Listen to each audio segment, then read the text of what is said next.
আজকে গভীর শ্রদ্ধা ও ভালোবাসা নিয়ে এই সিলেটের মাটিতে আসছি। এই সিলেটের মেয়ে আমি, এই সিলেটের মাটিতে আমি বড় হয়েছি।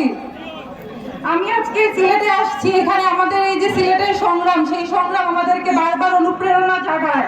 এই পদযাত্রা শুধু একটি প্রতিজ্ঞা নয়, এই পদযাত্রা শুধু একটি পদযাত্রা নয়, পদযাত্রা একটা প্রতিজ্ঞা, একটা ডাক। যে ডাক হলো গিয়ে নতুন বাংলাদেশের, যে ডাক হলো গিয়ে সাহসের।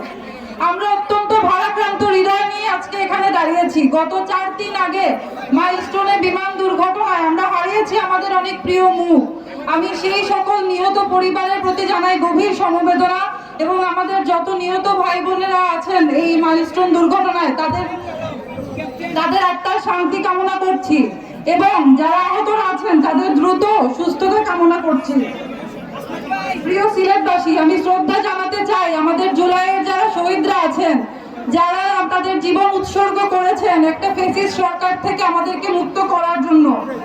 তারা এই সরকার থেকে আমাদেরকে মুক্ত করেছিলেন বলে আমরা লড়াইয়ের অনুপ্রেরণা পাই। আমরা দেখেছি এখনো বাংলাদেশে চাঁদাবাজ, দুর্নীতি, জুলুম চলছে। এখনো মানুষজনকে মারা হচ্ছে চাঁদার জন্য। আমরা বলতে চাই এই বাংলাদেশে আর চাঁদাবাজি, দুর্নীতি চলবে না।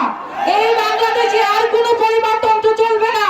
এই বাংলাদেশ হবে শুধু আমাদের জনগণের। এই বাংলাদেশ হবে শুধুমাত্র আমাদের জনগণের। ক্ষমতা হবে জনগণের।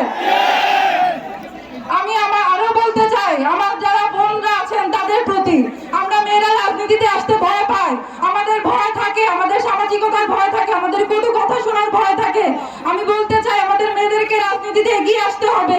একটা দিন এরকম আসবে যখন মেয়েরা শুধু রান্নাঘরে থাকবে না, মেয়েরা থাকবে মঞ্চে, মেয়েরা থাকবে যে ডিসিশন মেকিং টেবিলে, এবং এটা কোনো ব্যতিক্রম হবে না। এটাই হবে সমাজের বাস্তবতা।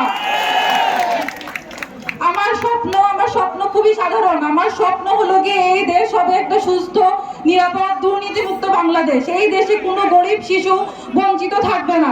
এই দেশে কোনো দুঃশাসন থাকবে না। এই দেশে আমরা ধর্মের নামে মানুষের মধ্যে কোনো বিভাজন করব না।